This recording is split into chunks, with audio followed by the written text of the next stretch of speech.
नमस्कार। राजस्थान की राजनीति में जहां एक और सचिन पायलट राजस्थान छोड़ पूरे देश में जहां जहां चुनाव हो रहे हैं वहां वहां कांग्रेस को मजबूत करने में लगे हैं, वहीं अशोक गहलोत लगातार मीडिया में बाइट देकर सुर्खियां बटोरने का काम कर रहे हैं। हमने देखा गोविंद सिंह डोटासरा भी लगातार यात्रा कर कर खुद को मजबूत कर रहे थे।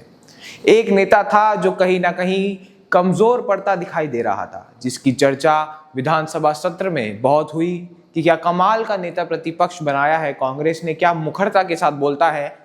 पर कहीं ना कहीं हमने देखा विधानसभा में गोविंद सिंह डोटासरा उनकी आवाज दबाते जा रहे थे, लेकिन अब फिर से वो खिलाड़ी एक्टिव होता दिखाई दे रहा है।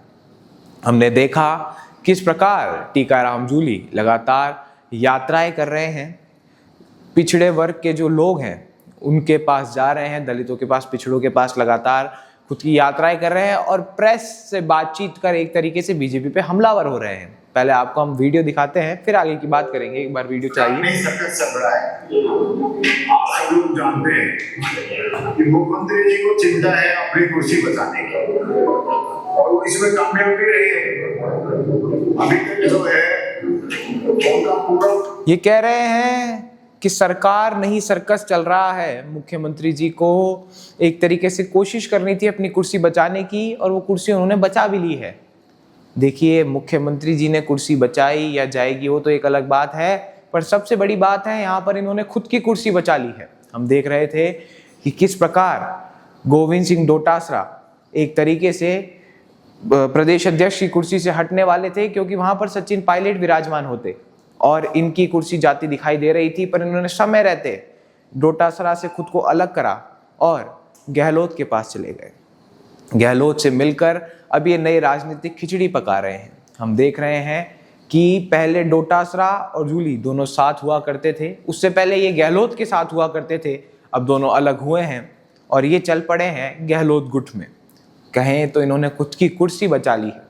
सबसे बड़ी बात कि टीकाराम जूली एकदम से क्यों एक्टिव हुए, क्योंकि सबसे बड़ी वजह है सब ये जो चारों नेता हैं कहीं ना कहीं इन्हें पता है कि जो अगर 2028 में कांग्रेस ये विधानसभा चुनाव जीतती है राजस्थान के, तो मुख्यमंत्री कोई भी बन सकता है।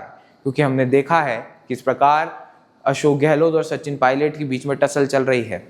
अगर आला कमान कांग्रेस का ये कहता है कि इन दोनों को नहीं बनाएंगे, किसी तीसरे को बनाएंगे, तो अब की बार शायद जो पर्ची है वो टीकाराम जूली की भी खुल सकती है। टीकाराम जूली को पता है, इस वजह से टीकाराम जूली लगातार उस माहौल बनाने की कोशिश कर रहे हैं राजस्थान में जिससे वो खुद को मजबूत कर सकें। हालांकि दलित समुदाय से आते हैं, एक दलित चेहरा है, मजबूत चेहरा है। हमने देखा किस प्रकार से कांग्रेस के जो राष्ट्रीय अध्यक्ष हैं वो भी एक दलित है, मल्लिकार्जुन खड़गे। NSUI के राष्ट्रीय अध्यक्ष हाल ही में विनोद झाकड़ को बनाया गया है, वो भी दलित समाज से आते हैं।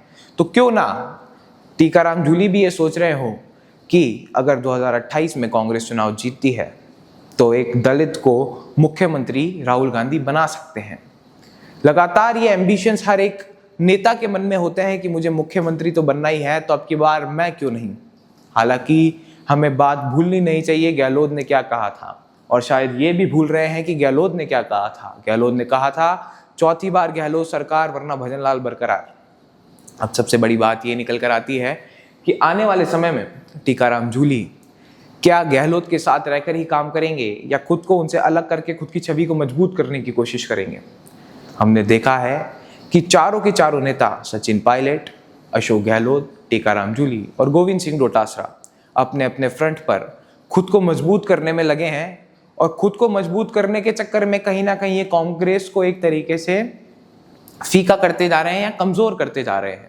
राजस्थान में कांग्रेस के अंतर कलेश लगातार बढ़ते हमें दिखाई दे रहे हैं। गोविंद सिंह डोटासरा जहां पहुंचते हैं वहां पे कोई ना कोई नेता आपस में भिड़ जाता है या फिर गोविंद सिंह डोटासरा से भिड़ जाता है। सचिन पायलट अभी एक तरीके से राजस्थान की राजनीति से दूर हैं, वह खुद को एक तरीके से मजबूत बना रहे हैं, पर केंद्र की राजनीति में अब देखना होगा कि अशोक गहलोत जादू चला पाते हैं, सचिन पायलट उड़ान भर पाते हैं, या फिर टीकाराम जूली या गोविंद सिंह डोटासरा की पर्ची खुलती है। सारे सवाल देखने वाले होंगे और आने वाला समय ही बताएगा कि क्या होने वाला है। इस विषय में आपका क्या मानना है, आपके क्या विचार है, हमें ज़रूर बताएं।